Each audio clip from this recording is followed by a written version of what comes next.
Bonjour à toutes et tous, vous écoutez First Print, votre podcast comics préféré pour une nouvelle émission du format Super Friends. C'est dans cette émission que l'on va à la rencontre des personnes qui font vivre la pop culture et la culture comics par leur travail. Et vous le savez, on adore aller discuter de bande dessinée avec les auteurs, les autrices et les artistes pour qu'ils nous parlent de leur création. Et aujourd'hui, bien que l'on va s'intéresser à une bande dessinée DC Comics, il s'agit bien d'une création que l'on va aborder, puisque vous le savez peut-être, Urban Comics sort sa première créa originale d'ici avec Wonder Woman, Harley Quinn, La Souffrance et le Don. Et donc, cette bande dessinée, elle est faite par un duo d'une équipe créative qui n'est pas américaine. Alors certes, il y a déjà des artistes européens qui travaillent pour les États-Unis, mais là, on a un auteur français qui va écrire une bande dessinée avec Wonder Woman et Harley Quinn dedans. C'est Sylvain Runberg qu'on est ravi d'accueillir dans ce podcast en 2 parties, puisqu'il y aura aussi Mickey Mantlo, l'artiste, qui nous rejoindra par la suite. Mais le générique se lance et on va se rejoindre avec Sylvain juste après.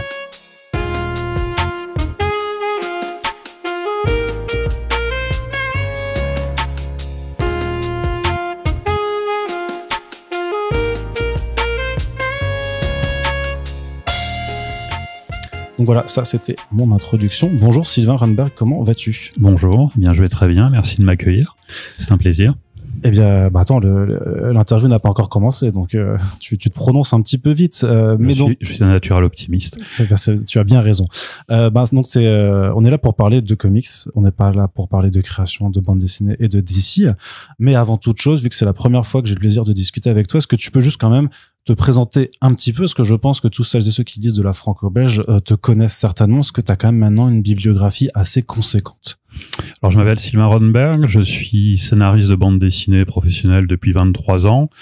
Mon premier album a été édité en 2004 et maintenant j'ai publié plus de 160 titres qui ont été traduits dans 26 pays et quelques millions d'exemplaires. Je publie dans pas mal de genres différents, à savoir de la science-fiction, de la fantasy, du polar, de l'historique, de l'autobiographique, de l'aventure, de l'horreur. J'aime bien la diversité parce que ça représente mes goûts de lecteur et de spectateur.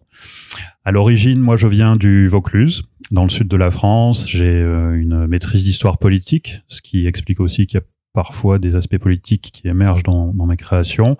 Et je suis lecteur de bande dessinée depuis tout petit. Ma maman était belge, mon père est français, donc j'ai grandi aussi en Belgique où la bande dessinée tient une place très importante. Et je fais partie de cette génération, moi je suis né en 1971, où nous avons grandi en fait à la fois avec les classiques franco-belges, les Schtroumpfs, Astérix, Tintin, Valérian, Torgal et d'autres, mais aussi avec les premiers animés japonais qui passaient à la télévision française, donc Capitaine Flamme, dont j'ai fait l'adaptation l'année dernière d'ailleurs.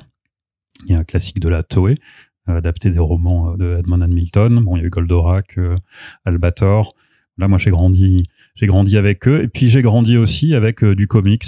Je fais partie de cette génération qui a connu des personnages de comics super-héros américains à travers les magazines français de l'époque qui s'appelaient Titan, Speedy, Strange, Nova. Donc, j'ai... Le premier magazine de bande dessinée, je pense que c'était un numéro de Titan de 1978 que j'ai toujours chez moi. Ah. Voilà. Donc j'ai été de la génération Lug. Exactement, la génération Lug. Donc j'ai été biberonné aux 3 cultures d'un point de vue bande dessinée. Et voilà. Et depuis j'ai travaillé en tant que libraire, j'ai travaillé dans l'édition jusqu'au début des années 2000, et puis je suis scénariste. C'est ça, ce que je voulais voir un peu comment s'était fait la transition entre j'ai une maîtrise d'histoire politique et je deviens auteur de bande dessinée, parce que alors on a tous des parcours de vie très différents qui peuvent mener à plein de passerelles différentes. Mais toi, comment ça s'est passé alors ? Donc on comprend que tu avais un affect pour la bande dessinée parce que tu as été lecteur depuis les débuts.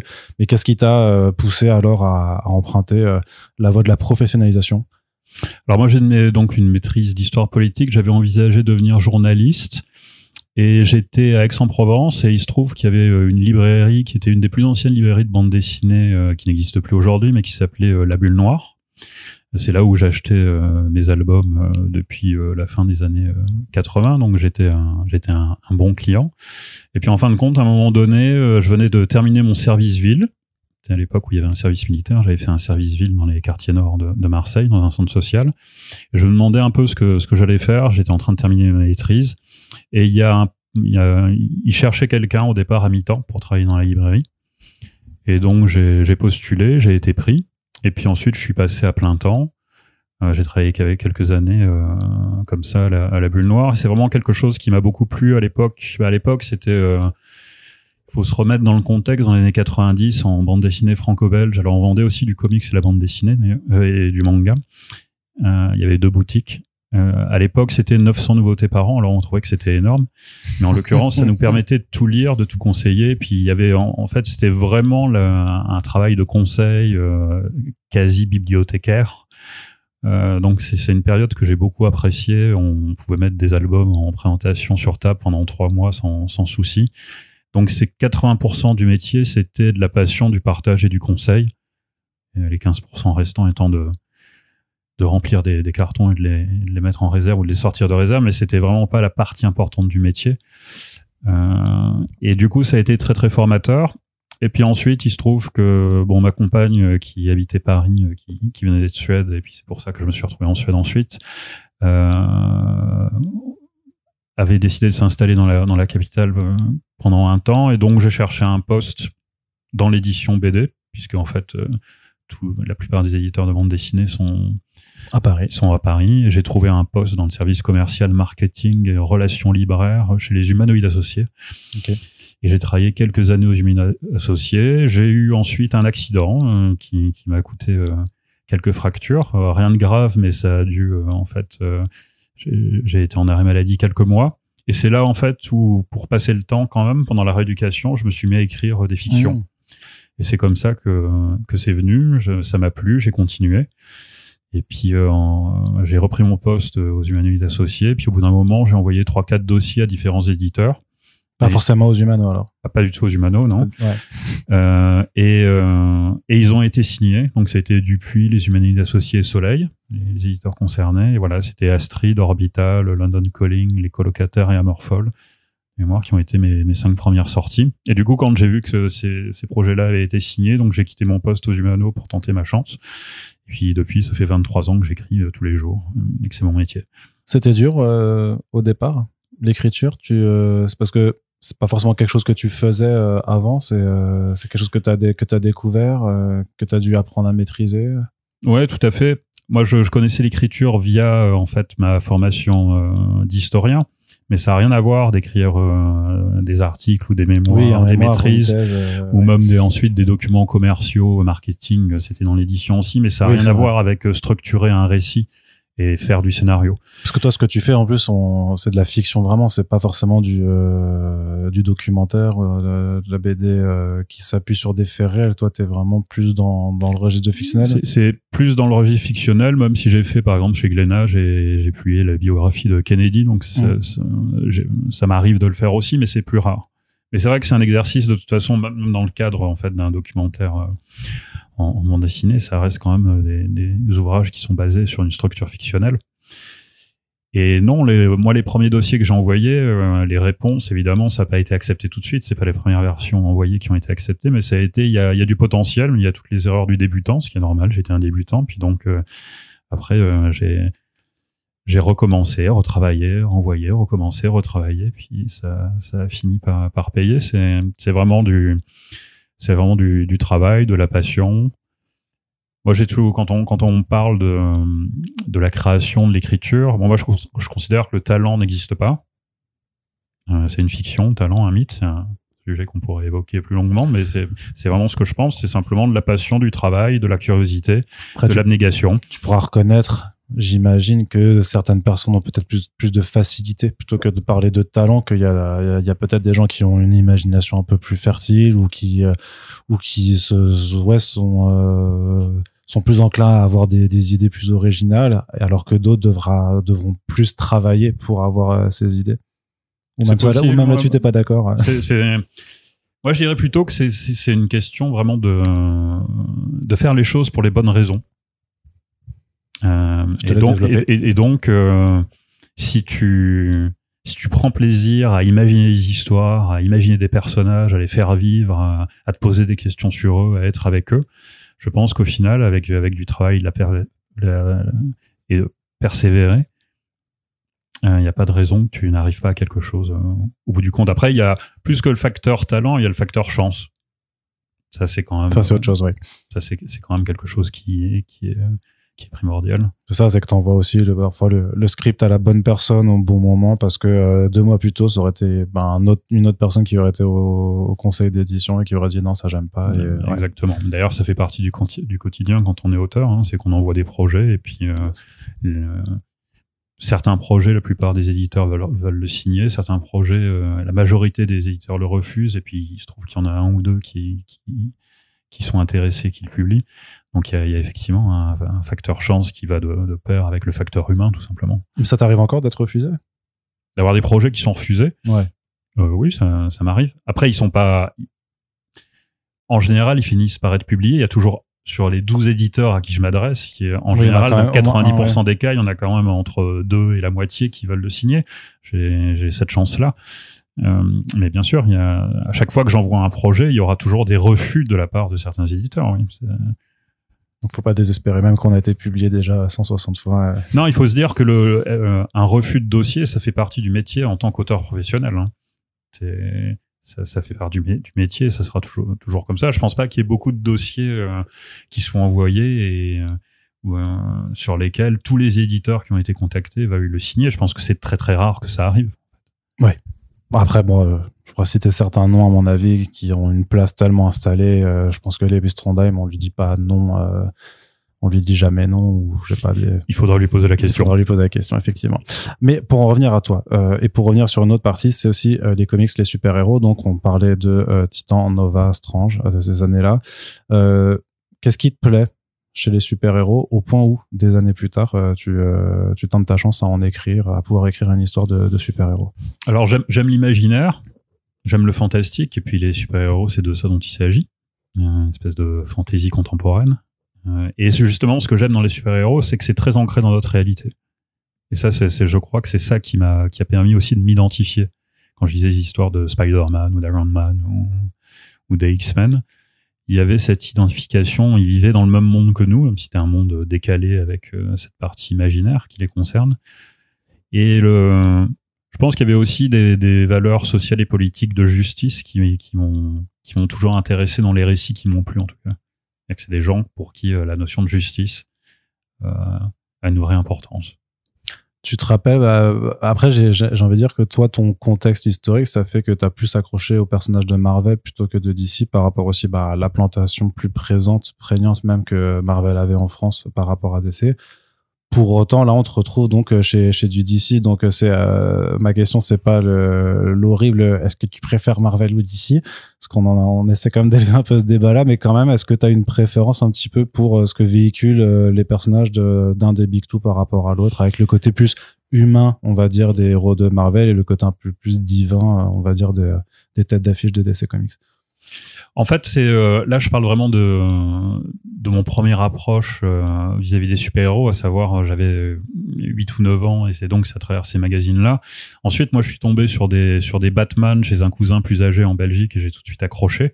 Mais c'est vrai que ce que tu dis au départ, si j'ai cité plutôt des personnages de Marvel, c'est juste que ce qu'on trouvait en kiosque à l'époque, c'était du Marvel, et beaucoup moins du DC. D'ailleurs, j'ai pas souvenir d'avoir trouvé du DC dans les kiosques à l'époque. Mais il était peut-être mal distribué. Où j'étais, en fait. Ouais, où t'étais. Est-ce qu'il y avait quand même un Reddit qui s'occupait de faire ça? Je sais pas. Alors, j'ai plus les dates en tête, mais il y a quand même eu des essais, mais c'est forcément moins important. Ouais, moi, j'étais dans une ville, dans le Vaucluse, de 10 000 habitants. Et je pense que c'était pas distribué. Ensuite, moi, j'aime bien les deux univers, en fait. Il y a pas. Moi, j'ai tendance à dire qu'ensuite, c'est plutôt les nouvelles versions concernant Batman qui m'ont aussi très très influencé. Arkham Asylum, par exemple.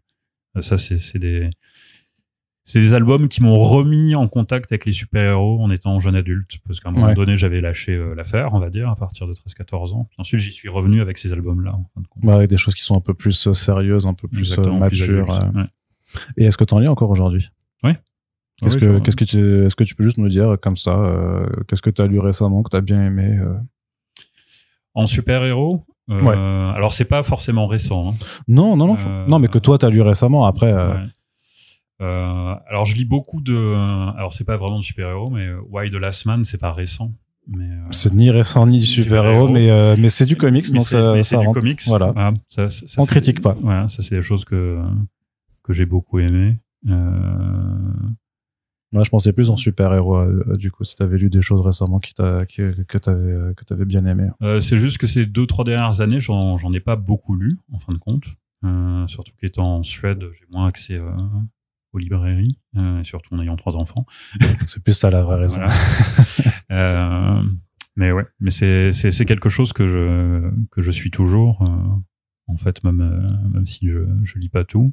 Il y a ce qui se fait en audiovisuel aussi, évidemment. Tu restes client de ces univers. Ouais, je reste client de ces univers. Tu ne souscris pas à la théorie de la fatigue des super-héros. Tu fais pas partie de ces gens qui seraient fatigués des super-héros. Dès lors où la qualité est là, non. Très en fait. Oui, parce que je pense que c'est plus une question de qualité en général. Je pense que les gens sont fatigués des trucs nuls. Et il s'avère, hélas, que les studios nous ont pas donné beaucoup de trucs très bien. Par exemple, j'ai beaucoup aimé... alors, évidemment, c'est à la marge de ce qu'on peut qualifier de super-héros, mais la série télé de Penguin, j'ai trouvé ça fantastique. Oui. Excellente série, récompensée aux Golden Globes, aux Emmy Awards, tout ce que tu veux. Donc, non, t'es pas le seul à l'avoir apprécié. Mais donc tu es quand même client de ces univers. Ouais, tout à fait. Et maintenant, il faut faire la passerelle. Et Peacemaker, qui est une de mes séries favorites. On est ensemble. Voilà. Ça fait plaisir. Et The Boys. On est toujours ensemble. Pour l'instant, ça va. Donc l'interview se passe finalement bien. Je suis rassuré. Mais il y a être lecteur et spectateur, et puis il y a être auteur de super-héros. Est-ce que tu peux nous expliquer alors comment on en arrive à Sylvain Randberg, auteur chez Urban, mais sur des personnages DC Comics, sachant que écrire des personnages que tu n'as pas créés, c'est pas quelque chose de neuf pour toi. Tu as mentionné Capitaine Flamme juste avant, donc voilà, c'est pas un exercice qui t'est étranger, mais alors c'est quand même une autre dimension d'aller écrire des personnages parmi les plus connus aux États-Unis. Oui, alors c'est vrai que moi j'ai fait une adaptation pour Glénat de Conan, qui est un personnage mythique aussi. J'ai commencé aussi avec l'adaptation de Millennium de Stieg Larsson il y a quelques années, qui était un des romans, une série de romans parmi les plus connus dans le monde entier. Puis Lisbeth Salander était devenue aussi une icône de la pop culture. J'ai adapté du Liu Cixin aussi, auteur chinois de les futurs de chez Delcourt. Donc je suis assez effrayant et habitué à l'exercice. Pour ce qui est de Wonder Woman et Harley Quinn, il se trouve qu'il y a une douzaine d'années, j'avais eu une conversation avec Paul Scortecchia d'Urban. Il m'avait demandé si tu avais à choisir un personnage de DC sur lequel tu aimerais bien travailler, quel est celui que tu choisirais. Puis moi j'ai tout de suite dit Wonder Woman, qui est un personnage que j'ai découvert étant enfant avec la série télé encore, avec Linda Carter, mais qui est justement un personnage qui est intéressant, un personnage féminin fort, qui est très lié à la notion de féminisme, de justice encore, c'est quelque chose qui m'est marqué. Et du coup, quand l'équipe d'Urban s'est rapprochée de moi il y a 7 ans, pour me dire il y a peut-être une possibilité de faire de la création chez DC, en collaboration avec nous. Ils m'ont dit et tu fais partie des auteurs qui sont sur nos listes communes chez Urban et DC. Est-ce que tu as quelque chose à nous proposer? Et j'ai tout de suite rebondi sur Wonder Woman et Harley Quinn. Ce qui était intéressant, c'est que j'avais quartier libre, je pouvais choisir les personnages, le récit. Après, c'est évidemment à leur soumettre. Je savais pas si ça allait être accepté, mais en tout cas, j'ai eu une complète liberté pour choisir les personnages sur lesquels travailler, puis choisir le récit. Et c'est ce que j'ai fait, ça a été accepté. Voilà comment c'est passé, en fait, assez simplement, au bout du compte. Ça a l'air très simple. Après, ça s'est quand même passé il y a 7-8 ans, tu nous dis, et donc il s'est passé 7-8 ans entre-temps. Donc, je sais pas si c'était si simple que ça, puisque ça a pris du temps, en tout cas. Mais donc tu disais Wonder Woman, tu expliquais pourquoi tu l'apprécies comme héroïne. Pourquoi Harley Quinn? Harley Quinn, je trouvais que c'était justement aussi, c'est une des figures féminines de l'univers de DC que j'apprécie et qui justement est un peu dans le spectre opposé de Wonder Woman, plutôt psychotique, violente, imprévisible. Et je trouvais que c'était justement intéressant de réunir ces deux personnages-là, qui pour moi avaient aussi quand même beaucoup de points communs, c'est-à-dire que toutes les deux étaient très ancrées dans une recherche de liberté, d'affirmation, d'identité. Elles n'ont pas du tout les mêmes parcours, mais justement, moi, c'est ce qui m'intéresse souvent dans des récits, c'est de confronter des personnages comme ça qui sont très différents d'ailleurs, mais avec lesquels on va pouvoir suivre justement dans ce cas-là une aventure inédite et plutôt inattendue a priori. Et c'est aussi des personnages pour lesquels j'ai de l'affection en tant que lecteur. Donc, pour moi, c'était aussi très important de m'emparer de personnages que j'appréciais, pour lesquels j'avais de l'affection, justement. Mais est-ce que pour toi, tu vois ça un peu comme juste une opportunité de plus dans ton travail, ou tu te laisses un peu ce côté fan et te dire quand même, je vais pouvoir bosser avec tous les personnages que je veux. Enfin, on me propose vraiment carte blanche chez DC et ça te fait un peu trépigner quand même. Enfin. Ah oui, moi tout à fait, c'est un immense honneur pour moi d'avoir pu travailler sur ces personnages. Et puis si on m'a demandé de faire des essais, c'est parce qu'ils savent aussi que ces personnages avec l'univers d'ici est important pour moi en tant qu'auteur, en tant que lecteur, en tant que spectateur. C'est des personnages avec qui j'ai grandi. Il y a d'autres licences très connues. Si on me les proposait, je dirais non parce que ça n'a pas eu d'impact dans ma vie, par exemple. Voilà. Donc non, il n'y a pas du tout de hasard sur le fait qu'on m'ait contacté et que moi j'ai accepté. C'est vraiment des personnages que j'aime. Mais ouais. C'est quelque chose que tu avais déjà exprimé suffisamment publiquement ou en tout cas dans le milieu. Oui, pour dans des conversations. Oui, d'ailleurs c'est pour ça qu'il m'avait posé la question déjà il y a 10 ans sur quel personnage tu aimerais travailler, parce que moi c'est tout ce qui est la culture super-héros, j'ai grandi avec. C'est vraiment très très très très important pour moi. Et au même titre que des personnages très classiques de la franco-belge, et au même titre que certains univers du manga. Donc moi c'est quelque chose que j'aime bien faire, avoir cette approche. Et c'est pour ça moi aussi que c'est important en fait le être publié, tu vois, à l'international, c'est quelque chose qui est très important pour moi, parce que c'est aussi redonner quelque chose qu'on m'a apporté. J'ai été nourri de différentes cultures, et puis si je peux partager avec des gens d'horizons différents, de pays différents, de continents différents, moi ce que je peux faire, c'est quelque chose qui vraiment m'importe beaucoup. Est-ce que tu avais une forme de pression quand même de t'emparer de personnages qui ont pour Wonder Woman 80 ans d'existence, qui ont eu des runs monumentaux par George Pérez, par Greg Rucka, par tous ces gens-là, Harley Quinn aussi, création assez récente au final, qui a qu'une 30aine d'années, mais donc voilà, Paul Dini, Bruce Timm, Alan Burnett, qui ont réussi à transformer un personnage qui apparaissait dans une petite série pour devenir une icône de la pop culture.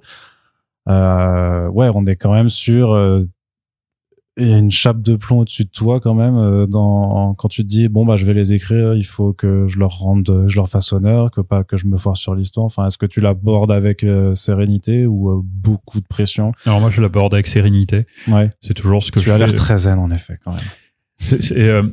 Pour moi il y a vraiment quelque chose qui est essentiel dans l'écriture, c'est que la seule manière d'être honnête avec son audience, c'est de faire quelque chose auquel tu crois toi. Alors je pense jamais honnêtement ce que vont penser les gens de ce que je fais. Ça me traverse pas l'esprit, parce que je peux pas le savoir. Deux, partir du principe que les gens savent ce qu'ils veulent, je pense que c'est une erreur. Quand on parle d'une audience de lecteurs, de spectateurs.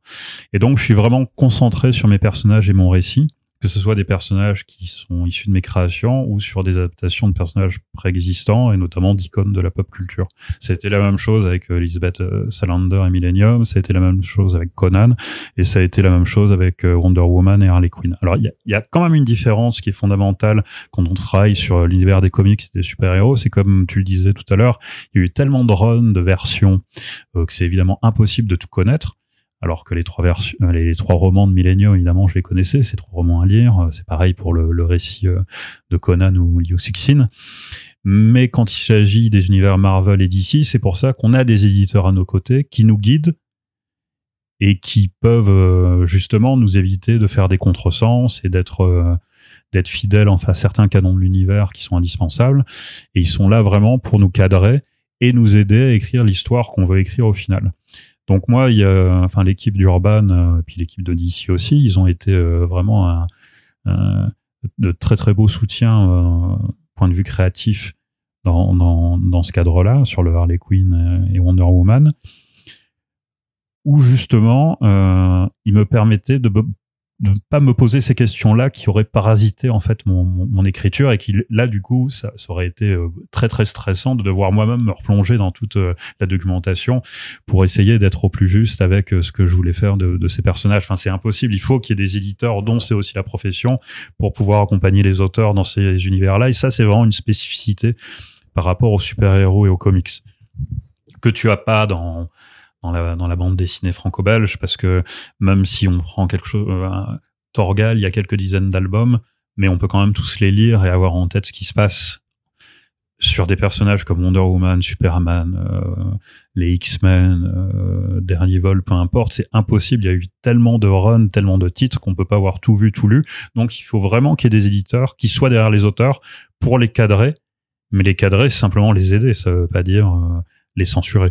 Donc moi j'ai vraiment pu écrire l'histoire que j'ai voulu écrire, que j'ai voulu raconter, et en fin de compte les remarques que j'ai eues où on m'a dit ça c'est pas possible ou ça fait pas vraiment sens par rapport à ce que sont les personnages ont été minimes. Je serais même incapable de te dire ce que ça concernait tellement c'était du détail en fait. Voilà. Mais ce que tu viens quand même de nous dire, c'est que en gros, si je te demande ce qui s'est passé dans Wonder Woman 64, tu peux pas me le dire, quoi. Certainement pas. Non, donc t'as pas lu 80 ans de comics pour préparer la baie, ce qui est extrêmement décevant, monsieur Runberg, quand même. Voilà, il faut le dire. Bien sûr, c'est de l'humour pour ceux qui avaient pas compris la blague, et Sylvain sourit, il a compris que c'était de l'humour. Mais malgré tout, justement, comment est-ce que l'histoire s'est imposée à toi? Donc t'avais tes deux figures que tu voulais opposer parce que effectivement c'est deux caractères assez opposés en tant que tels. Mais alors comment on part de cette envie d'opposition et de complémentarité à construire vraiment une histoire, c'est-à-dire que tu veux placer l'histoire à Themyscira, alors que c'est vrai que Wonder Woman c'est un personnage qui peut se balader où il veut. Au contraire, tu ramènes Harley Quinn qui elle est plutôt à Gotham City de façon générale. Comment est-ce que tout ça se construit chez toi? Alors moi, ce que j'aime bien, effectivement, c'est parler du réel aussi dans la fiction, l'imaginaire. C'est pour ça que j'aime bien aussi les comics, parce que c'est souvent très ancré dans le réel. Tout le temps, même, historiquement. On peut le dire. Et ma formation d'historien m'a fait poser cette question, c'est sur Themyscira, on a cette culture Amazon et il n'y a pas d'enfants. Pourquoi ? C'est parti d'une question très simple. Donc j'ai voulu apporter ma réponse par rapport à ce questionnement. Je vais pas spoiler quoi que ce soit. Pas. Et ensuite par rapport à Harley Quinn et Wonder Woman, justement, je voulais prendre des personnages que moi j'aimais bien, qui ont en apparence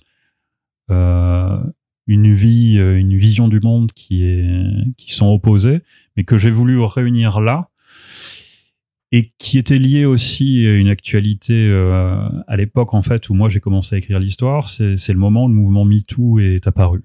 C'était il y a 6 ou 7 ans. Et pour moi, ça a toujours été très clair que le personnage du Joker était un personnage abject. C'est ma vision du personnage. Pour moi, c'est un psychopathe, un agresseur, un manipulateur. Et donc, à partir de là, j'ai voulu écrire, en fait, ce que vivait Harley Quinn et comment elle allait tenter de s'en sortir, comment elle allait tenter de rompre, en fait, cette relation toxique, où elle était victime, où elle était sous emprise, en ayant le courage, et parce que ça demande beaucoup de courage quand on est victime de ce type d'agression et d'emprise, de demander de l'aide. Et le personnage évident vers lequel elle devait se tourner, pour moi, par rapport aux valeurs qu'elle représentait, c'est justement Diana Wonder Woman, et c'est ce qu'elle fait dans ce récit-là. Donc c'est un acte de courage au départ, ce que fait Harley Quinn, c'est elle trouve le courage de demander de l'aide à quelqu'un dont elle ne peut pas savoir si elle va lui tendre la main en retour.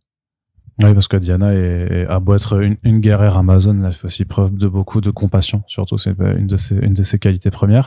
Et pour autant, tu la places donc dans une société Themyscira où il y a un ordre aussi établi. Il y a aussi des règles en fait de conduite qui sont appliquées depuis un certain nombre de temps et à laquelle tu mets aussi une forme d'opposition en fait entre ce qui pourrait être un ancien monde face à un nouveau monde que pourrait incarner à la fois Harley Quinn et aussi l'élément perturbateur qui démarre l'histoire, c'est-à-dire que et ça c'est dans le résumé de l'histoire, donc je crois pas que ce soit un spoiler de dire que il découvre qu'une Amazone est enceinte, donc il va falloir comprendre comment c'est possible puisque justement tu disais il n'y a pas d'enfant. Est-ce que c'est aussi quelque chose que tu avais envie d'évoquer, cette idée de combat entre quelque chose qui semble être immuable, très conservateur, et justement des choses qui incarnent une forme de renouveau? Oui, c'est de pouvoir faire ses propres choix, puis en tant que femme, de décider quoi faire de sa vie et de son corps. Donc c'est vraiment aussi un des cœurs du récit. Effectivement, quand on regarde les Amazones, c'est une société qui est une société guerrière, monarchique, puisqu'on a une reine. Donc c'est pas une démocratie. Alors on peut avoir des monarchies à tendance démocratique, mais là en l'occurrence on a effectivement Hippolyte qui sera en opposition assez radicale à sa propre fille, parce que Diana, évidemment je spoil rien en disant qu'elle va vouloir aider Harley Quinn qui débarque sur l'île, alors que sa mère n'est pas du tout de cet avis-là. Et beaucoup d'Amazones ne sont pas de cet avis-là, parce que Harley Quinn, c'est la quintessence de la super vilaine, de la criminelle, et qui est aux antipodes des valeurs de justice des Amazones. Donc il y a aussi ce rapport-là, ou ce miroir qui est renvoyé à ce que sont les Amazones et quels vont être leurs choix. Et en l'occurrence, il sera pas uniforme, hein, c'est des individualités. Et c'est ce qu'on va suivre pendant ce récit-là aussi. Et je me demandais si le choix d'avoir voulu placer l'intrigue sur Themyscira, et notamment d'incarner en fait avec Hippolyte cette métaphore déguisée du patriarcat, hein, tout simplement, de dire au moins si je n'ai que des personnages féminins, on pourra pas me reprocher d'avoir une critique un peu facile de dire regardez, ce serait les hommes les méchants et juste Wonder Woman et Harley Quinn qui s'en sortiraient face aux vilains mecs. Est-ce que le fait de placer ça sur Themyscira te permet d'avoir quelque chose de plus je dirais peut-être plus nuancé ou moins évident à écrire? Ben, je sais pas si c'est plus nuancé, mais en tout cas c'est aussi parti c'est parti simplement du lore de Wonder Woman, hein. On est quand même sur une île où il y a uniquement des femmes et les enfants n'existaient pas. Donc moi j'ai voulu explorer en fait ce questionnement. Alors j'ai essayé là aussi de pas trop spoiler, mais c'est un rapport aussi à la parentalité et à ce que ça représente le fait d'avoir des enfants et l'amour qu'on porte à ses enfants, et ce rapport entre l'amour qu'on peut porter à ses enfants et le risque que représente une guerre, un conflit, la violence. Ouais. J'imagine que le fait d'être toi-même papa, ça te guide un peu dans ce genre de thématique. Oui, bien sûr.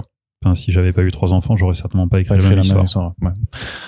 Comment ça se passe d'un point de vue caractérisation pour vraiment cerner bien comment on écrit une bonne Wonder Woman, comment on écrit une bonne Harley Quinn? C'est quelque chose que tu as au feeling? C'est avec tes éditeurs que tu arrives à mieux cerner les personnalités si jamais à un moment on te dit que c'est pas assez? Est-ce que c'est plus facile d'écrire les personnages que l'intrigue? Ou est-ce que c'est tout aussi dur? Je pense que ça dépend du point de vue. Ou tout aussi facile d'ailleurs. Mais... C'est tout aussi dur. Hein. Pour moi, de toute façon, l'intrigue, elle passe par les personnages. Enfin, c'est eux qui sont le moteur du récit, toujours dans une fiction. Ça vaut pour toutes les fictions. Et ensuite, ce que j'ai fait, c'est, quand j'ai envoyé ma proposition à Urban et DC, je leur ai donné, voilà comment je vois Wonder Woman, voilà comment je vois Harley Quinn. Et en l'occurrence, ça a matché avec ce que attendaient. Donc, enfin, c'est aussi des personnages que j'apprécie. Donc, il faut. Oui, tu partais pas de, je les connais, mais vas-y, je vais essayer de faire quelque chose. Ça, il faut pas le faire. Enfin, tu vois, on en revient à pourquoi tu fais les choses. Voilà, quand j'adapte quelque chose, c'est parce que je connais l'univers et que ça m'inspire et que j'aime l'univers et que j'aime les personnages. Quand je dis que j'aime les personnages, ça veut pas dire que j'aime forcément ce qu'ils sont, mais en tout cas, ils m'intéressent. Voilà. Dans cet univers-là, il y a par exemple le Joker que je trouve détestable et que je traite comme un personnage détestable. Il y a pas de pirouette à la fin où en fait, le Joker, en fait, il est sympa. Non, pas du tout. C'est une ordure du début jusqu'à la fin. Je spoil rien en disant ça. Parce que c'est ma vision du personnage aussi. Mais l'important, c'est d'avoir cette honnêteté-là, d'écrire pour les bonnes raisons. On en revient à ça. Tu vois, si demain on me disait, est-ce que ça t'intéresse de faire une adaptation ou un récit dans le monde des Transformers, que je ne connais pas vraiment, la première réponse, ça serait laissez-moi appréhender le monde, le découvrir un peu plus, et puis je pourrais vous donner une réponse qui pourrait être non, hein, d'ailleurs. Et ça n'a pas de rapport avec la qualité ou pas de l'univers en question, c'est juste est-ce que ça m'inspire. Ouais.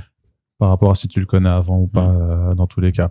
Tu disais, en fait, tu as répondu à une petite interview dans le dossier de presse qu'on nous a envoyé où tu parles notamment du découpage, en fait, de cet album qui serait différent, parce que tu laisses plus de place aux séquences d'action, notamment pour avoir quelque chose de très visuel, ce qui se voit avec certaines planches ou certaines splash pages, du coup, qu'a fait Mickey. Mais moi, j'avais une autre question sur ce découpage, c'est que tu le fais quand même en album, en fait. Alors, un album de 128 pages, mais un album quand même. Tu l'as pas fait en single issues, en petits numéros. Donc, est-ce que c'était si différent que ça que quand tu fais de la bande dessinée pour le franco-belge?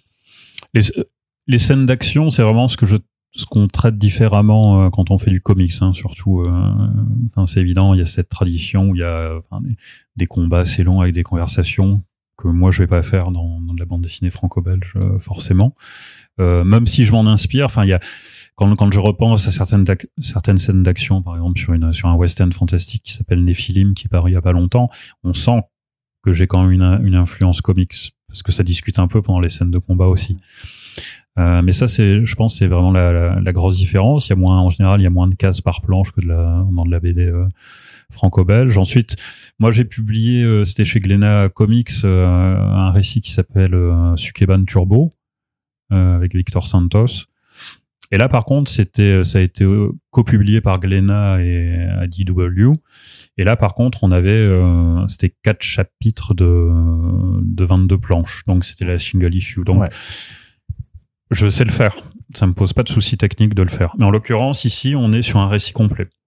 Donc, on n'a pas à chaque fois ce décrochage avec une fin en attendant le prochain numéro à la planche. Et t'avais trouvé ça difficile quand tu l'avais fait, tu dis que t'as pas de difficulté, donc ça je l'entends, mais est-ce que t'avais au départ, ça t'avait perturbé ou est-ce que t'avais trouvé ça juste intéressant parce que tu réponds à d'autres contraintes de narration? Par rapport à Sukeban Turbo? Ouais. Moi, comme je disais, j'ai tellement lu de comics durant toute ma vie que c'est venu très naturellement. Ouais, parce que tu connaissais la forme, en fait. Voilà, je l'ai fait, j'ai eu aucune difficulté à le faire. D'accord, ouais. Tout a l'air facile, tout a l'air si facile. Je peux pas le dire autrement, c'est comme ça que ça s'est passé. Pour le choix de l'artiste, c'est toi qui es allé, parce que tu avais déjà travaillé avec Mickey avant. Donc, est-ce que c'est toi qui as proposé ça à Urban ou à DC? Est-ce que c'est eux qui t'ont mis face à... Souvent, on entend que parfois, ils te proposent 3-4 artistes différents. Tu dois choisir dans les portfolios ce qui te voit. Comment ça s'est passé? C'est retrouvailles, du coup. Est-ce que c'était pas une rencontre? Non, moi, c'est avec Mickey. Donc, on avait déjà fait 4 albums, enfin 5 ensemble. Hein, les 4 de Warship Jolly Roger, une série de space opéra chez Dargo, et puis l'adaptation de Liu Cixin chez Delcourt. Non, c'est moi qui l'ai proposé. Parce que je me disais, Mickey qui fait Wonder Woman et Harley Quinn, ça va être superbe.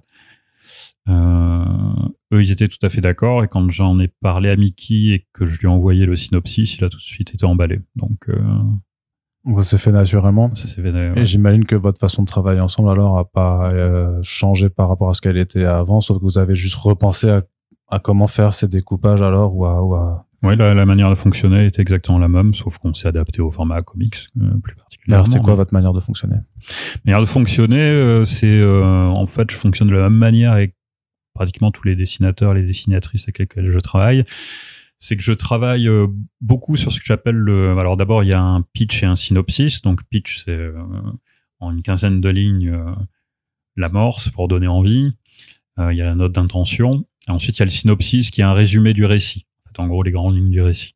Et ensuite, le gros du boulot, c'est un séquencier, c'est-à-dire que je décris séquence par séquence avec la pagination envisagée pour chaque séquence des éléments de dialogue. Et là, on a vraiment toute la colonne vertébrale de l'histoire. Et c'est là où, en fait, où l'histoire se construit, où c'est des problématiques à résoudre. Et moi, c'est ce qui prend le plus de temps à écrire. Et à partir du moment où ça s'est posé, et en grosso modo, il y a tout, là, je passe vraiment au découpage dialogué, c'est-à-dire que c'est la description planche par planche, case par case, avec les dialogues afférents. Et à partir de ce découpage dialogué, selon les dessinateurs, soit ils le suivent à la lettre, soit ils peuvent proposer vraiment des choses. Si moi je mets une planche avec 7 cases et qu'ils la voient plutôt en 5 ou en 9, ils peuvent proposer ça au storyboard, il n'y a aucun souci. Pour moi, le dessinateur, ça reste le metteur en scène, donc c'est lui qui apporte la patte finale au niveau visuel. Moi, je suis tout à fait ouvert sur des propositions de changement, et ça dépend vraiment des dessinateurs. Il y en a qui changent beaucoup de choses, il y en a qui changent rien du tout, il y en a qui discutent pas. Avec Mickey, ça fait quand même très longtemps qu'on travaille ensemble, donc ça a été assez fluide. Il a fait des propositions de changement qui ont toutes été acceptées de toute façon, parce que c'était très bien vu de sa part, comme à chaque fois. Mais ça a été aussi d'une grande fluidité. Mais bon, ça fait 10 ans qu'on travaille ensemble, donc on se connaît très bien. Et c'est pour cette raison-là qu'on continue à travailler ensemble aussi. C'est parce qu'on s'entend bien artistiquement et humainement. Après, j'imagine que peut-être pour des questions même si ça ne s'éloigne pas trop des canons, en termes d'apparence des personnages, on reste quand même dans quelque chose qui est très classique, enfin, qui dénote pas, mais que c'était soumis aussi à des validations de la part de DC sur ce costume, on est d'accord. Harley Quinn, ce costume, on est d'accord. Cet ajout, c'est aussi validé. Comment ça se fait Tout est passé, toutes les étapes sont passées par des validations et de Urban et de DC, que ce soit le synopsis, le pitch, le séquencier, le découpage dialogué, les recherches de personnages, les storyboards, les planches ancrées, les planches couleurs. Mais c'est normal, hein. C'est normal. Est-ce que ça explique le fait que c'est un projet qui a mis beaucoup de temps à voir le jour, puisque, à titre personnel, je crois que la première fois que j'ai entendu parler de votre création, ça devait être en 2021. Et justement, donc fallait pas en parler, et je me demandais, mais donc quand va sortir la BD, Alors je pense qu'il y a eu d'abord toute une phase de négociation auquel moi j'ai pas pris part entre Urban et DC. Et c'est long, hein. Enfin, ça a été pareil pour Capitaine Flamme, hein, par exemple. Capitaine Flamme, ça a commencé il y a 7 ans aussi. Donc c'est D'accord. Exactement le même type de processus. C'est toujours les premiers qui sont les plus longs, en fait. Il y a toute une question de négociation qui concerne pas les auteurs, hein, c'est vraiment de structure éditoriale. Il y a eu ça. Et puis ensuite, l'album, enfin, je pense que l'album en lui-même, ça a été quand même 3 ans de boulot, quoi. Donc, et l'album, elle s'est terminé il y a 1 an et demi. Voilà. Et ensuite, c'est juste des plannings éditoriaux. Donc, quand on met les 2 ans de négo, les 3 ans de réalisation, et en gros, les 2 dernières années sur les plans éditoriaux, ça explique que ça sort en 2025. Est-ce que c'est un album qui pourrait mener la voie à une autre aventure? Alors moi, j'espère. Que ce soit avec ces personnages ou avec d'autres, parce que techniquement, il peut y avoir, pareil, on vous spoilera pas la lecture, mais il peut y avoir une suite techniquement à ce récit en tant que tel. Mais après, tu pourrais très bien avoir d'autres idées pour d'autres personnages. Alors moi, j'ai pas mal d'idées, d'idées de projets en tête.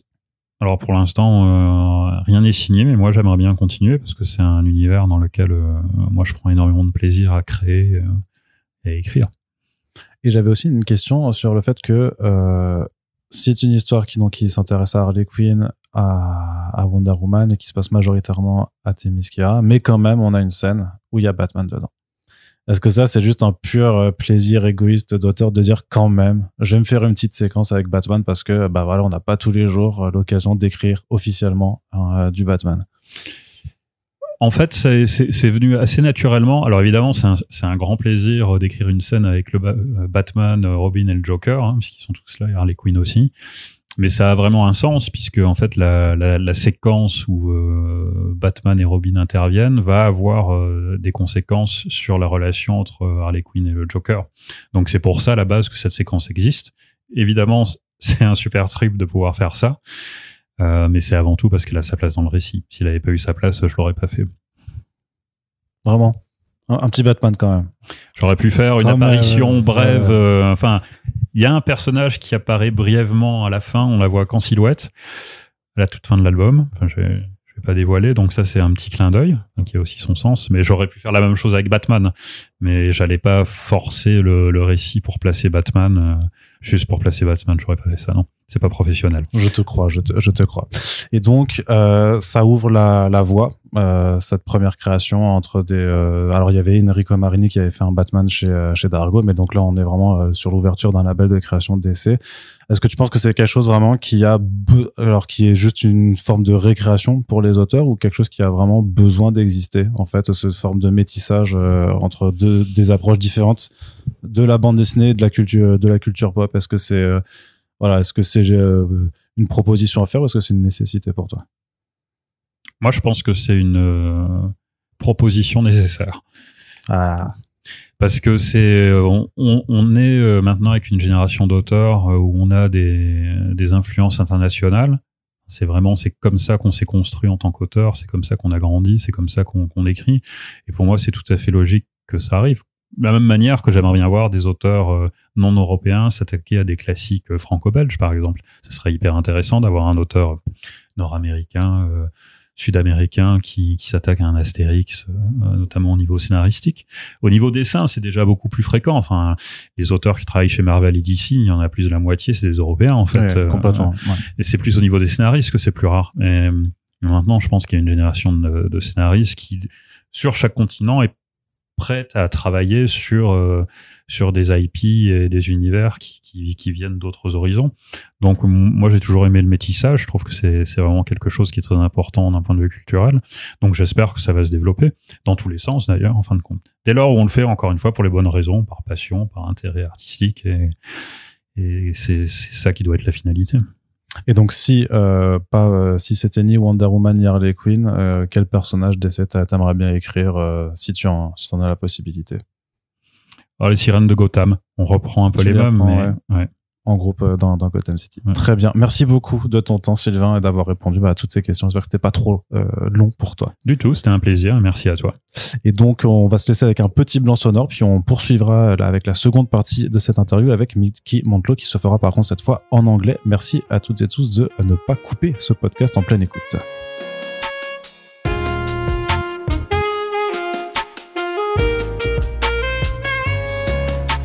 Non, mais attends, je dis n'importe quoi. Pardon, j'étais en train de couper le podcast pour faire passer à Mickey Mantlo. Mais en fait, non, il y avait une autre question que j'avais pas fini de te poser, Sylvain. Donc, reste ici, s'il te plaît. Voilà. Je suis là, je reviens. Je l'attrape. Il est en train de s'enfuir.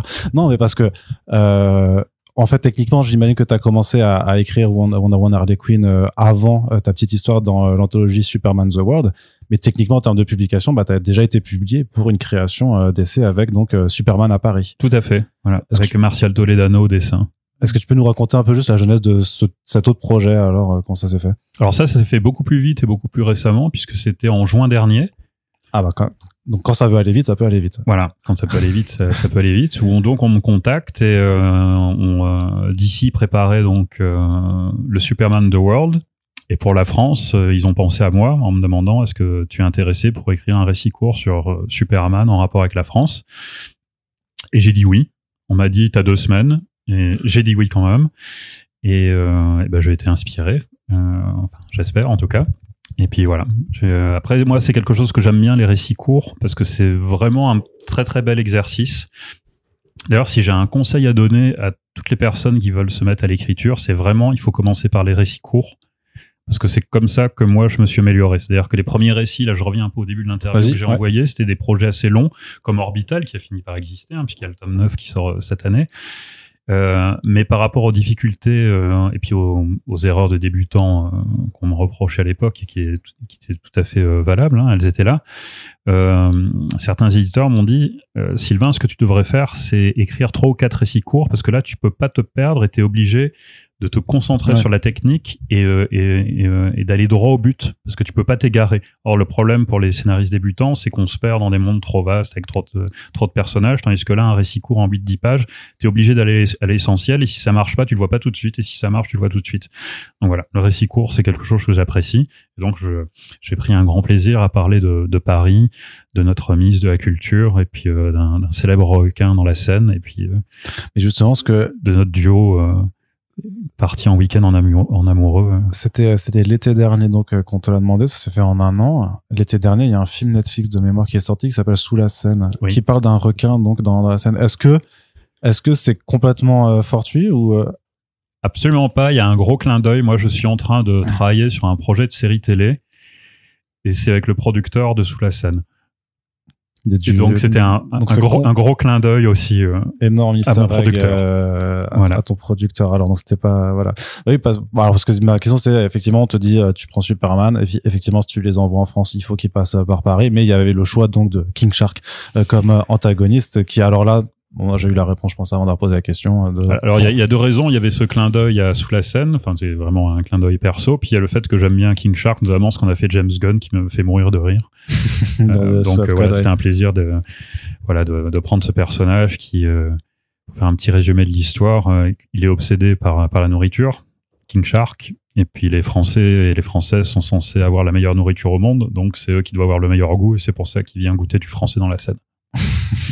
Ce qui est bien absurde. Mais alors, t'as que 10 pages pour essayer de composer cette histoire-là. Le but de cette anthologie, c'est effectivement de placer les personnages, donc la Superman, dans une histoire qui rappelle le pays duquel les auteurs viennent. Donc toi, immédiatement, tu dis, bon, bah si c'est Superman en France, ça doit être Paris. Il faut en passer par Paris. Et alors, qu'est-ce qu'on choisit de montrer de Paris? Tu commences par l'infernal métro. Ah oui, évidemment, c'est quand on vient de Charles de Gaulle et qu'on prend le RERB et que c'est plombé et que c'est l'été et que c'est en surchauffe et qu'il y a des odeurs de transpiration, de promiscuité, enfin, comme dans toutes les grandes villes, hein, d'ailleurs. Voilà, c'est ce que la pauvre Loïs voit de Paris au départ. Mais ensuite, je l'ai fait quand même terminer dans un autre endroit en France, et c'est d'où je viens, c'est dans le Luberon. Ça se termine bien. Ton propre clin d'œil à ta propre jeunesse. En fait. Voilà, c'est là où j'ai découvert les personnages de DC, c'est là où je les ai vus la première fois, et c'est là où se retrouve Superman. Donc il y a une forme de boucle, une boucle qui est bouclée. Oui, effectivement, tu fais intervenir aussi la ministre de la Culture. Alors tu ne la nommes pas, et elle a pas, c'est pas elle qui était non, c'est pas elle qui est représentée. Bon, c'est une ministre de la Culture qui est assez agressive et arrogante, mais voilà, c'est tout. Un petit message que tu voulais faire passer, mine de rien, là-dessous, un clin d'œil. Un clin d'œil, juste. Un clin d'œil amical, évidemment. Oui, parce qu'on aime bien les ministres de la Culture, surtout quand on est auteur de bande dessinée. C'est pas juste les effets, parce qu'il y a, je trouve que, alors j'aurais pas le plaisir de m'entretenir avec l'artiste en question, mais les effets de la ligne 4, justement, qui accompagnent la gouttière, t'as aussi des effets avec la cape qui pareil aussi traversent les cases. Il y a quand même des petits effets artistiques qui sont super sympathiques, pour ornementer une histoire qui est très courte.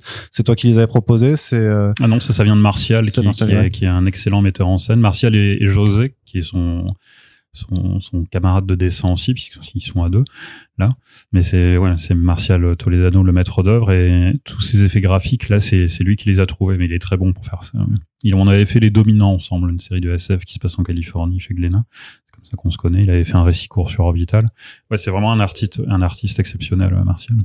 Et alors, tu mentionnais juste avant, quand dans l'entre-deux, on a coupé ce micro, que tu avais déjà dédicacé, en fait, pour cette histoire, notamment au Cabaret Vert. Est-ce que tu as eu des retours, un peu de lecteurs, parce que tu sais, je sais pas, peut-être que c'est moi qui le fantasme, mais en France, on a cette idée, ah oui, c'est des Français qui essaient de faire des trucs de ricains, ça peut pas être bien, machin, enfin, tu sais, on a c'est préjugé.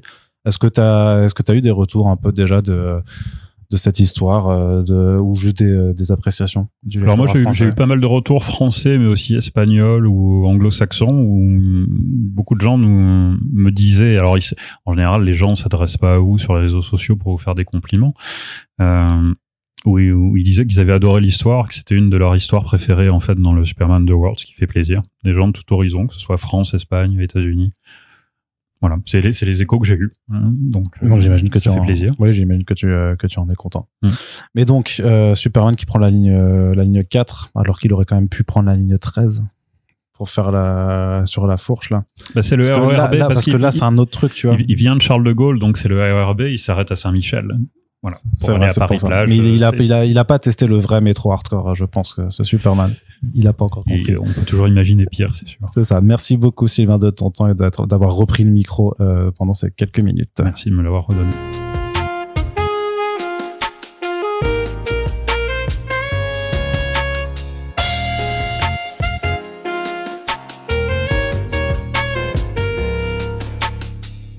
Et par la magie du montage, nous sommes donc prêts maintenant à aborder la seconde partie de cette interview autour de Wonder Woman Harley Quinn avec le dessinateur espagnol Mickey Montiel qui est avec nous, et je passe directement en anglais. So here we are, Mickey. Hello, it's really nice to have you in our podcast. How are you? I'm good, thank you, Arnaud. So this is the first time that we speak together. We have to start by the very, very, very basic questions. Who are you, Mickey? How would you describe your life regarding the comics? Okay. The existential questions, right? Yeah. Right from the start. I think in some ways, I'm not the typical comic artist, in the sense that what I always wanted to do is to draw and to make a living out of drawing. So when I was very early in my career, when I was in my very early 20s, I thought that there was no way to work as a comic artist in Spain. So what I did was to take the first jobs that I got related to drawing back in the day, and they happened to be related to animation and video games, specifically background painting. I did a lot of that. So for the first half of my career, I basically work on that, and I developed, let's say, some graphical skills. But I always felt that I was lacking something, and that I wanted to do something a bit different. And so I prepared a comic project, and that was the year 2010. I went to Angoulême, and I was lucky I met the right people. I sold that project, and that became my first comic book, and that's how I started working on comics. So you told us that you always wanted to draw. Why is that?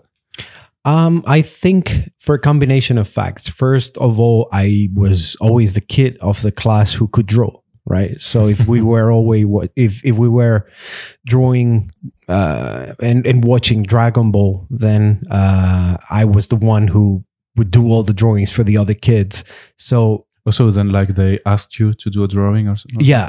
Okay. And even I already sold some of the drawings in the bus stop when I was a kid. No way. Yeah. You were doing like fan arts, illegal fan arts. Absolutely. That's cool. Yeah, I should be canceled right now.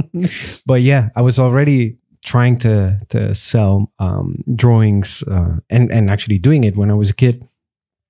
And it was that, and the fact that when I was 11 or 12, my dad used to own actually a factory in Spain, a very small factory.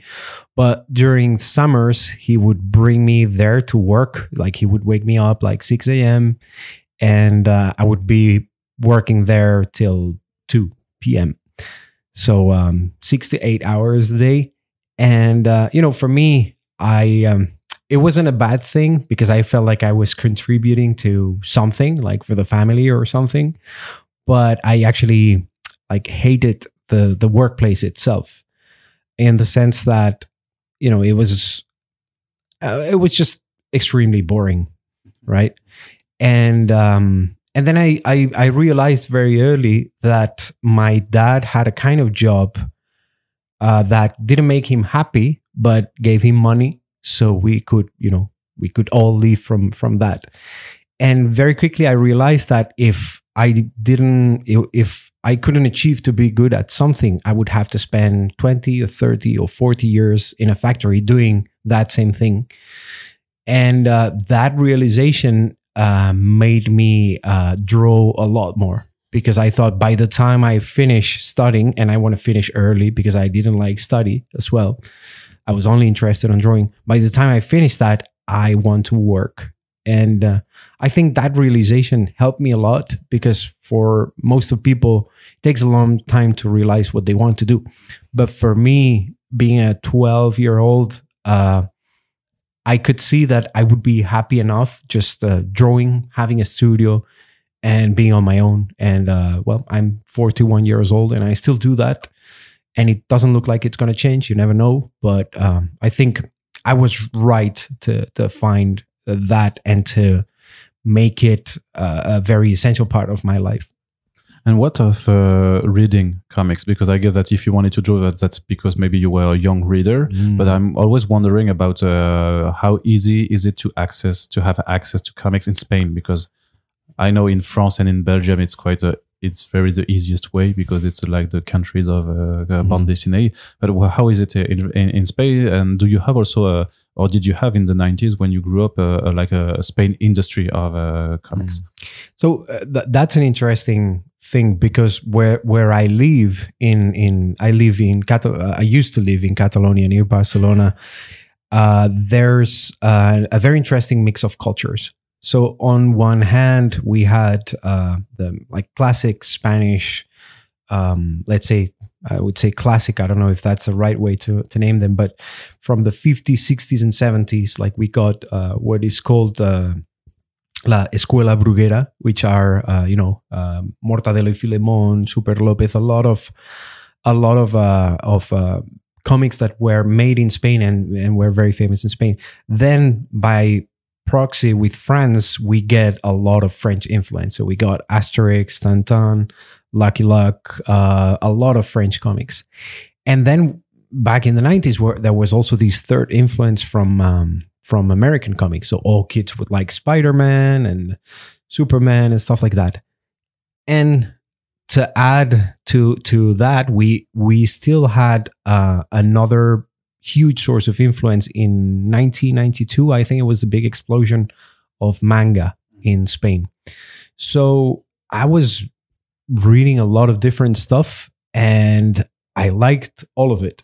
And that was, I think that was something that created in that particular place a very unique flavor, like the mix of all these influences and all these different sensitivities.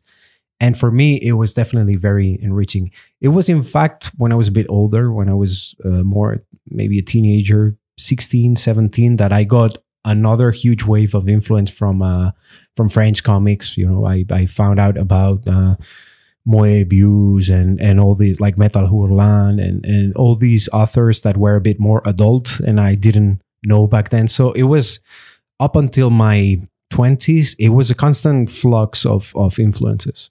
So you would say that you never had like a finished style when you start drawing. It was always evolving. Absolutely, yeah. I had a Spanish phase. I had a French phase, a manga phase, and I feel like I kind of still do that. Like, in fact, the Wonder Woman comic is it's the first time I ever done superheroes,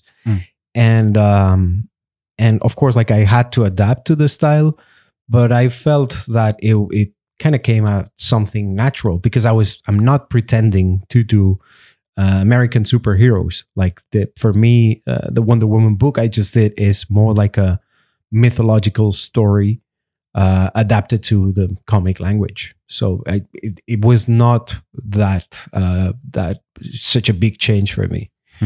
But I was wondering about what about superheroes? Were you reading them also when you were young? I was reading them a bit, but I was more interested on the fantasy aspect of it. So as a kid, I would watch cartoons, I would play video games, so for me, books, comics, video games, cartoons were all kind of the same thing, just in different formats, but I was interested on the stories and the characters themselves. So yes, I would occasionally buy, I remember Spider-Man, I used to like, and X-Men and stuff like that. I was never big into it. So I'm not, by far, I'm not an expert on superheroes. I have friends working in the industry that know about every character, every artist. Like, I'm not like that for sure. I'm not a geek, I would say, in terms of superheroes, but I'm interested on the mythological aspect of it. Yeah, I think, John, maybe you were not a fan because when you mentioned that you didn't think there was a way of becoming a professional, I would say that even when you were young, there was already some example of great Spanish artists that were that are doing work like Carlos Pacheco, and stuff like that. And so I guess maybe if you were not influenced by a Pacheco, it's because you were not really a fan of superheroes. They existed, but I didn't know them. Yeah. So so you mentioned that you went to Angoulême to present your first project. So you were aware of the existence of the Angoulême Festival. You were really into working for the French market. Yeah. Again, it was because of the proximity from where I live to France. I used to study in a comic school in Barcelona called Joso Comic School, which is still active. I think it's been there for 4 decades or so right now. And I later became a teacher of that school. But the fact is that for us, when we were studying, publishing in France was kind of the final goal. And Angoulême was like the secret passage to get to know some publishers. So we used to go every year with the school. I think the first time I went there was 2004, 2005. And for 3-4 years, I went as a student, and you could meet your heroes, and you could get drunk in the bars in Angoulême. Or we still do that. Yeah.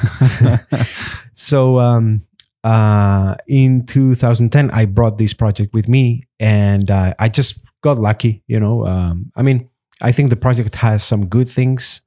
I was not a comic artist. I was kind of pretending to be one because I came from the animation field. So I knew that I could do like flashy things, but I didn't really know much about narrative. So I did 5 pages of an idea I had, and to my surprise, it worked. And that was the beginning, really. After that, I had to adapt my skills, and it actually took quite a bit of suffering. I had to adapt my skills as a graphic artist and as an animator to the comic industry, and that shows on the first book. You can really see a transition from a more, let's say, animation point of view to a more narrative aspect of it. But what were the challenges for that? Because if you worked in animation, I would say that you already had the skills for like knowing how to draw a storyboard, how to visualize the scene. So I'm not an artist, but I'm figuring like it would be easy for you because you already had like how to just to storyboard a scene. That's what I thought. Yeah, no, I mean, you're right in the sense that you already like have a set of skills that you can put on a page, right? But what I was not a storyboarder guy. If I was more specialized on storyboard, that would have make it easier. But I was more let's call it like a visual developer. So I would develop a style, I would develop some characters, I would paint a lot of backgrounds. So I knew how to build an image and make it good looking and flashy. But I didn't have an idea of how to actually compose a page and how to manage rhythm and time on a page. So that transition to adapt to the comic language was a lot more difficult than I thought. It was that, and also a bit of an imposter syndrome, because for me to work, I mean, I prepared that comic project in maybe a month time while I was doing other stuff, and everything was improvised. And the fact that it worked, and the fact that I sold it on the first try, made me feel that it was just because of luck, right? So when I got the contract and I started working on the comics, I started feeling that I just had luck. But once I started developing the project, people would realize that I wasn't a comic artist, because I wasn't really. I was learning on the way. And that made the first book very difficult. Once until it was published, I didn't really believe that I could finish it. So it was, and I was actually very close to abandon it a couple of times. So it was more a matter of being stubborn and thinking that you've done it so far. If you back up now, you're gonna regret forever. So yeah. But was it also something that you were writing and drawing? I was writing at the beginning. Okay, so you had the double. But that's the thing. Like I told the publisher. So I went to Angoulême. We were there the first day with some friends, and we were all convinced that we were never going to publish there. So the first day we got drunk and we got angry as well. It was like, well, we don't need to publish here. Like, this is the... Anyway, just kind of trying to lie to ourselves, thinking that, So if you were wandering one Friday night in Angoulême and you see a bunch of angry Spanish artists... Exactly, that's what they're talking about. Angry shouting, that was you. Yeah. So, but the next day I sold the project, and they asked me a lot of stuff, and I said yes to everything. And they asked me like, so you're gonna develop a saga from this? And I was like, yeah, let's do it.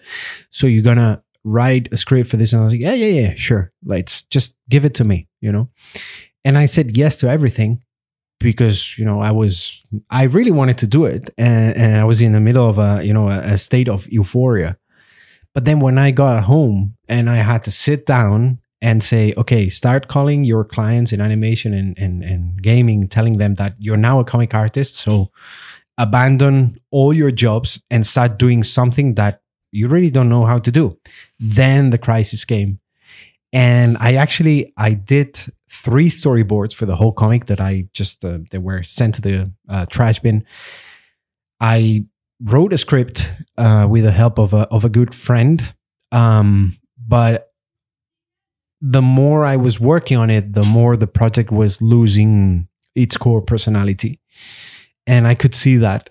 And at some point, I talked to the publisher, which was Dargaud, and they proposed me to take my project, take the ideas, and have a professional writer to jump into the project. And I said yes, because I realized that only learning how to do comics graphically would take me a while. And I started getting worried about writing a really bad script.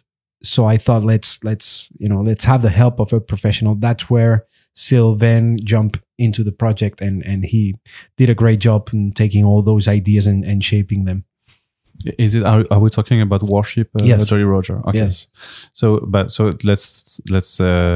So this is how you met Sylvain. Yeah. Then you were in help for the professional writer. Yeah. And so that's when it came. And was it easy to let your ideas go to a writer? Well, at first, especially when you're so young, I was 25, I think, you can get a bit possessive with your ideas. They're going to change everything, and I'm not going to like this and that. But at that point, I had abandoned all my previous clients. I had run out of money, and I was really desperate because I was seeing that probably one of the best opportunities that I had in life, which was to finally do what I really wanted to do, which was comics, could end up if I did the wrong step. So having the help of someone who had experience already and knew what he was doing, for me, was a huge relief, because I knew that some things were going to change in a way that I couldn't predict or expect. But seeing how Sylvain faced the first script, I could see that he knew what he was doing, and he was very respectful with the ideas. So after seeing that, I thought, yeah, let's go. We're gonna do a few books this way. Already knowing the huge effort that I was putting on the first book unsuccessfully, I didn't want to risk, the rest of the books, or let's say my entire career as a comic artist, just because of a matter of pride. And in a more technical way, how did you two work together?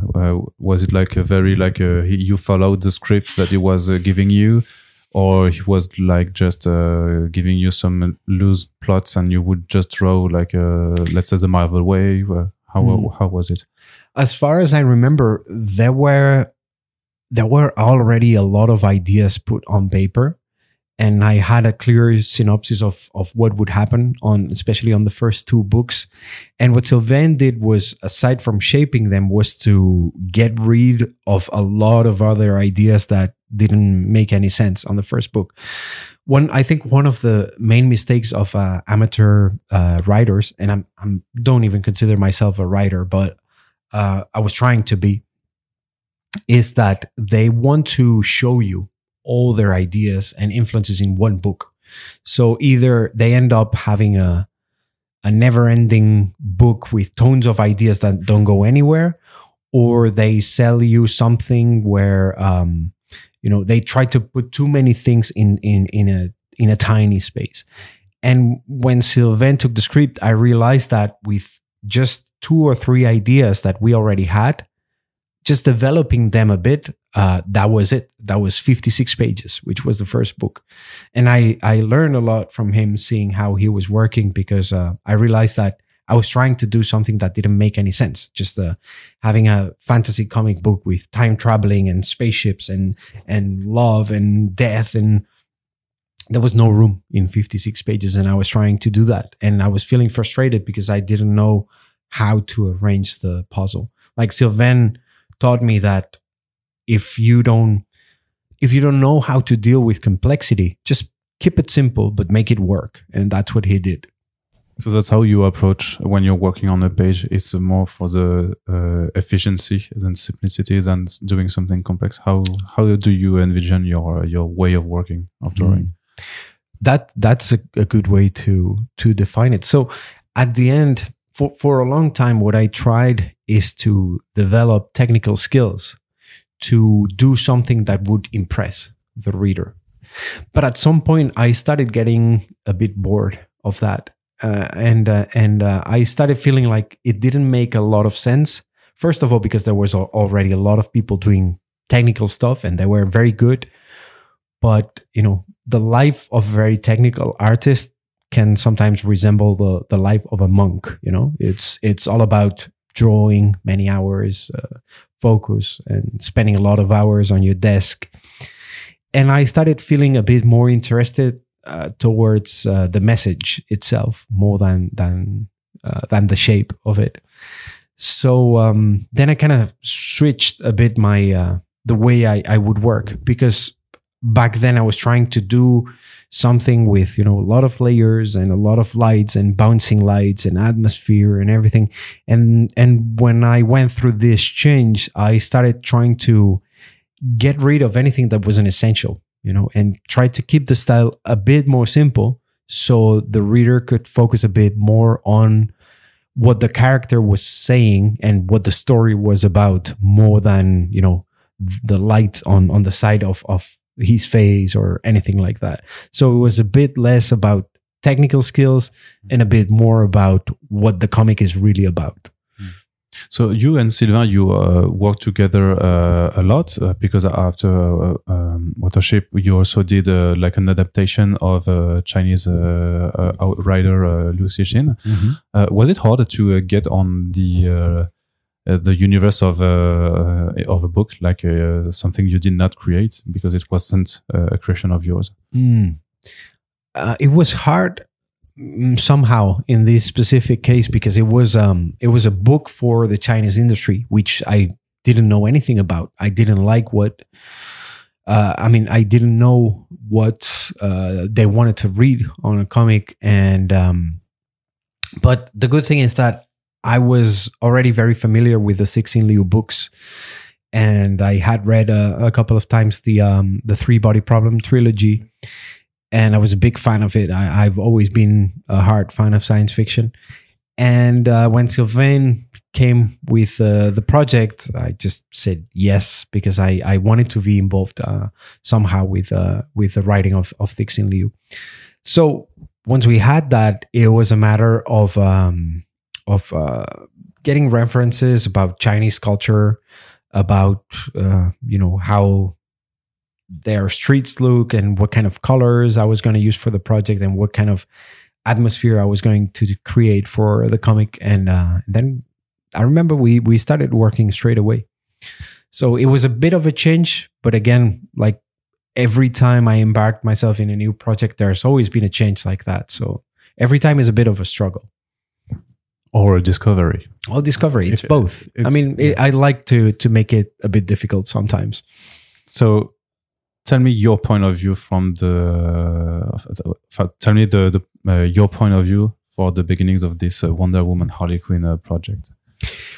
Ooh, that was I think that was back in 2019. I think Sylvain came again with the idea of doing something superhero related, and he said that we could we could have new toys to play and some very well-known characters. And, I thought maybe I don't think I would have done it if it was, Spider-Man or Batman, because... So what, you don't like Batman or Spider-Man? No, it's not that much that I don't like it. You just said that on record. it will be heard against you. Yeah. Well, but like, to be honest, like never been. I was a huge fan of the 80s Tim Burton's movie for Batman. I think that's the best. And then there's little things here and there. I like the book that Mignola did, Gaslight. I think. Yeah, Gotham by Gaslight. Yeah. So, but it's, as you can see, it's more about the style. I don't care that much about the character. But I mean, I wouldn't have taken it probably because I know there's already a lot of literature about these characters, and I wouldn't know what could I add personally to that. But in terms of Wonder Woman, I thought that it could be interesting because for me, more than a superhero, it was more like a mythological story. So I wasn't really thinking that I was doing a superhero comic. It was more like, okay, this is a tale about, I don't know, a Greek legend or something like that. And this way, it was much easier to face. I think that I would have been, again, I would have not been very sure about what could I add to Batman or Spider-Man or Superman that hasn't been said before. But when he proposed me that, we thought that it would be a good idea to get to new audiences and try to do something slightly different. And I also realized, although I'm not a huge superhero reader, I also realized that Wonder Woman was an important icon for a lot of people. And that's what I respect about characters. It's not that much that if I'm a big fan of the character or not, but more of what does it mean for people, and seeing that it was a positive force on people that encouraged me to jump into the project. But did you do quite some background readings for research? I did, yeah. Not so many comics, but I read. So you did not read the 80 years of no. comics published by DC? No, not at all. Well, that's a shame. Not at all. No, I read 2 books about Wonder Woman, but it was more about like the story of the character and the symbology and stuff like that. But again, I was a bit unsure about reading a lot of Wonder Woman comic books from other authors, because I felt that being new on the superhero field, I could feel tempted to copy what they did in the past.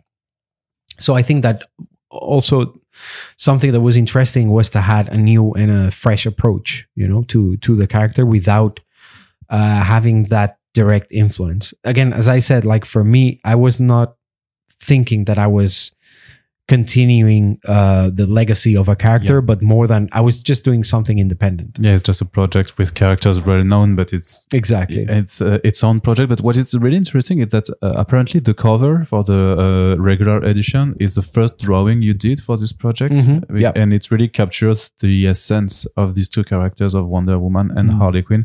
So was it just like a mood board that you were trying to do, and how? Yeah. I did this drawing. It's just a very simple thing. Just Wonder Woman and Harley Quinn facing each other. And I did it because like Sylvain already had told me that it would be a comic about Harley Quinn getting to the island of, Themyscira, yeah. And just kind of becoming one more of the Amazons. And I thought it would be an interesting mix to make her a warrior, but at the same time keeping this sort of mischievous character that she has. So I made this drawing of the 2 of them facing each other. And when it got the time to make a cover for the comic, and the comic was almost already done, I said, okay, so what do we do for the cover? And they said, I think we already have it. And they took that drawing. It's quite efficiency. The efficiency and, we were speaking about. You get paid for something you already did, which is great. Yeah, that's the business. Was it? I think you already had done some work for the American comics before, like Overwatch, maybe, or something like that. Yeah. So my question was like, do you prefer maybe the way of drawing pages for an American project, because usually the American comics have less panels per page, so you can get looser on your pencils and you can have more space. Is it something that you're sharing or not? Well, again, from the financial point of view, it's always interesting. We're trying to speak about art, not business. No, but it's I mean both. It's both. On the work side of things, it makes sense to draw less for the same money. So so it's a very different way to understand narrative. But what I try to do I think not only on the comic aspect, but in other, like in more personal ways of life, is to take anything that I find interesting from any culture. You know, like as I was saying at the beginning, getting all this mix of influences, what happened is that I never really felt like a Spanish comic artist. No. Right? I love French comics. I love Spanish comics. I love American comics, mangas. I love comic in general.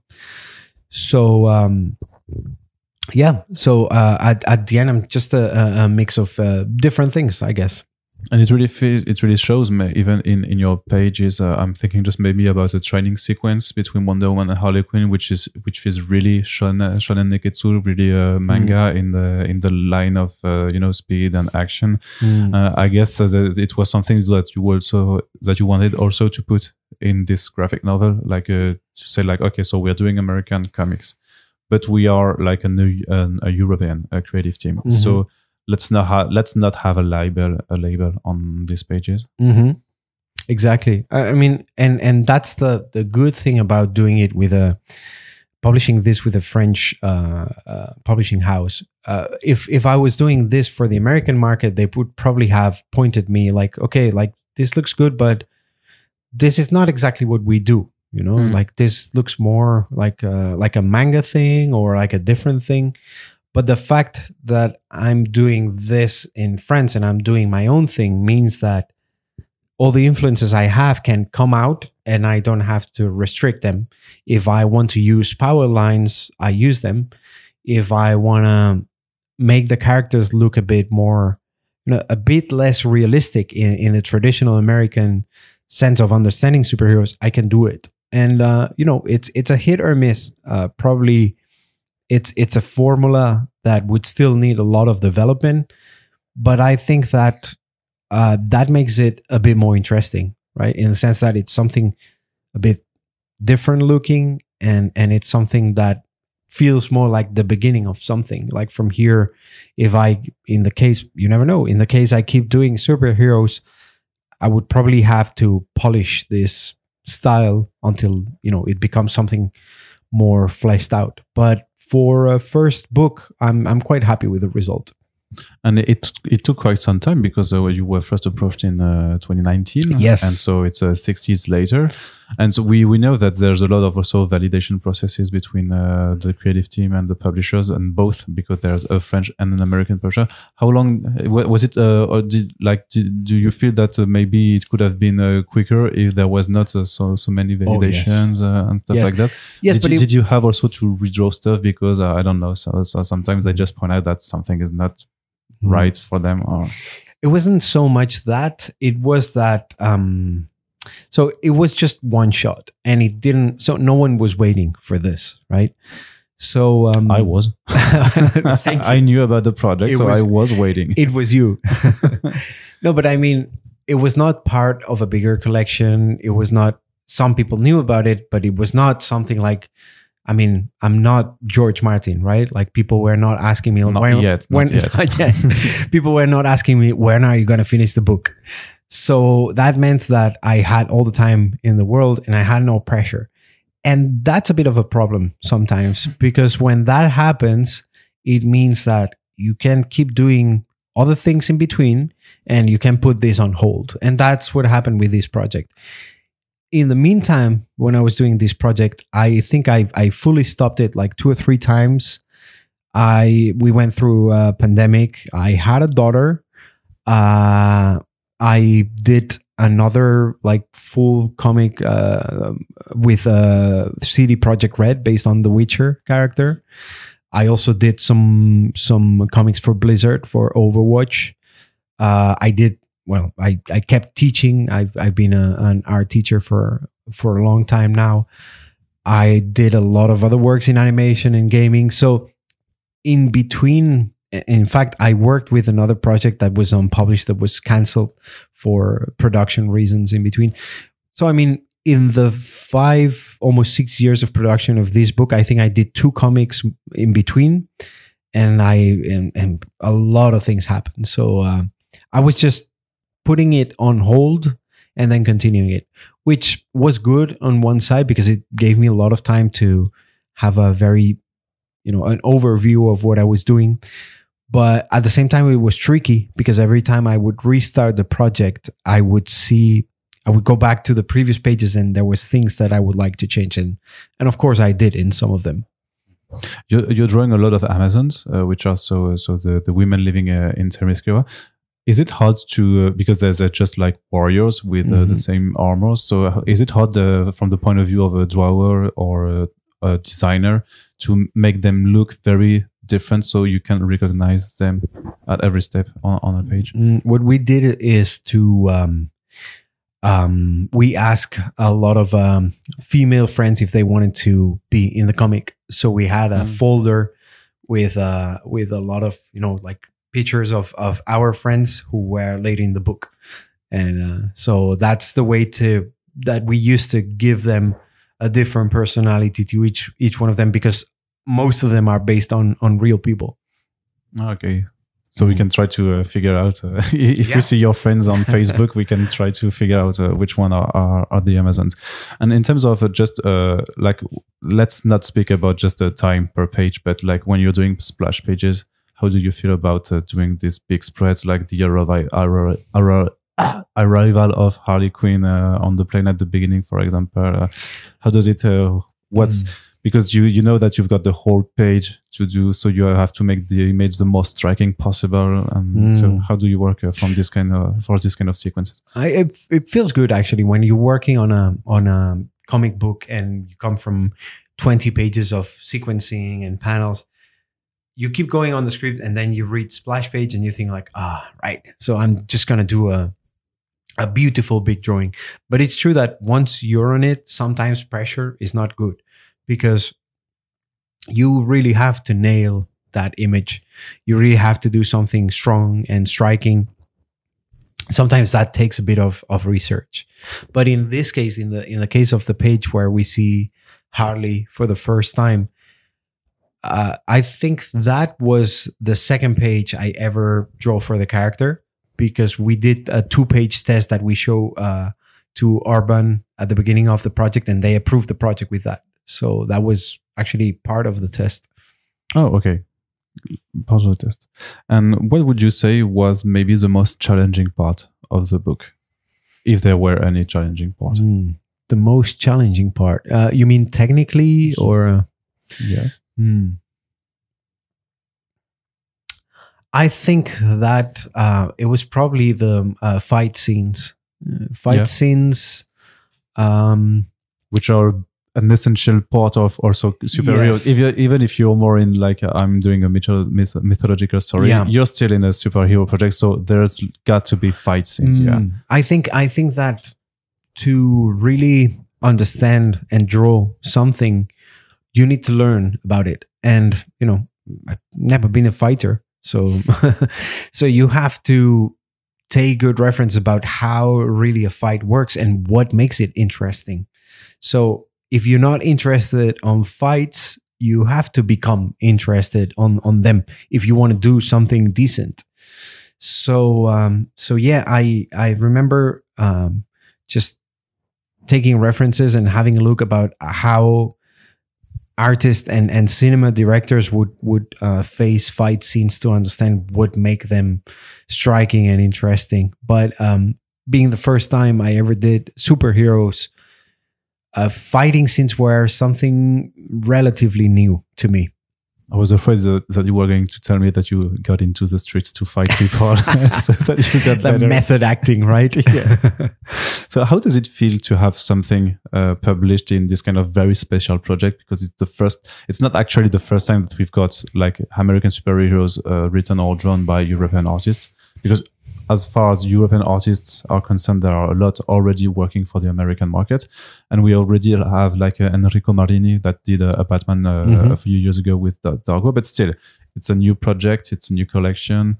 It's quite new, actually. So do you feel something special also with this album? And more generally, do you still feel something when an album is published, when it's your already 5th, 10th album? Oh, yes. You still feel nervous, but it's something that happens in slow motion, right? It's not like you go out on a scenario and people hate you or people likes you. It keeps happening.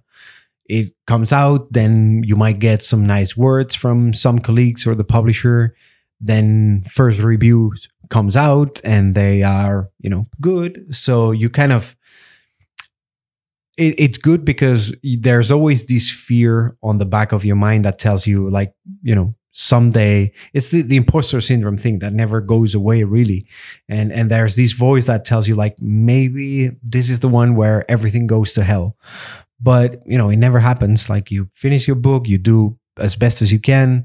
And once it comes out, you start hearing some nice words and people is kind. So at the end you think, well, it might be a good job, or it's either that or everyone is lying. And I don't think that, I don't think that makes a lot of sense. You're just living in the Matrix. Yeah. In the Matrix. So do you want to do any more superhero stuff in the future? What does the future hold for you? I don't know. I'm currently working on different comic projects about completely different topics, but I thought about it, and I think that if I ever do more superheroes, it's gonna have to be either a continuation of this. Let's say this is a big success, hopefully, and if they ask me to do another book, that is something that I would consider. Is that or some, let's say, more or less weird superhero that gives me a room to do something a bit different. For example, if they give me, I don't know, Doctor Strange, which is more, it's more, the Swamp Thing would be. But see, like that's the example I have. Like Alan Moore with what he did with the Swamp Thing, which is at the end is gothic horror. That makes sense, but that's kind of a different genre. If I like the superheroes that don't fit well in the superhero landscape. Like Diana, she's an Amazon. She's strong and she defends justice, but she doesn't really fit in the field of mutants, let's say. Or I like Doctor Strange because the guy is like a mystical magician or something, a monk. So with a character like that, you can tell a different kind of story. But again, as I was saying, like for the more stereotypical superheroes, I feel like there's people who really knows them and likes them a lot that would probably do a better job than I would do. So that's why I would like to have kind of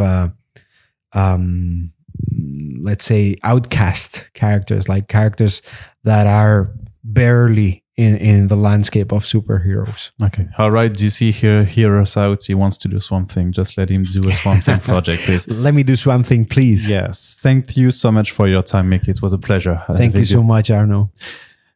Et c'est donc la fin de cette interview. On espère que ça vous a plu. N'hésitez pas à aller découvrir en librairie dès à présent le Wonder Woman, Harley Quinn, la souffrance et le don. C'est disponible chez Urban Comics. Et surtout, n'hésitez pas à partager ce podcast pour faire découvrir à la fois notre émission et surtout le travail des personnes qui y passent. Et s'il vous reste des sous après votre passage en librairie, vous pouvez passer sur notre page Tipeee pour nous faire un don afin qu'on continue de vous proposer tous ces podcasts. Je vous dis à très bientôt et merci de nous avoir écoutés. Salut!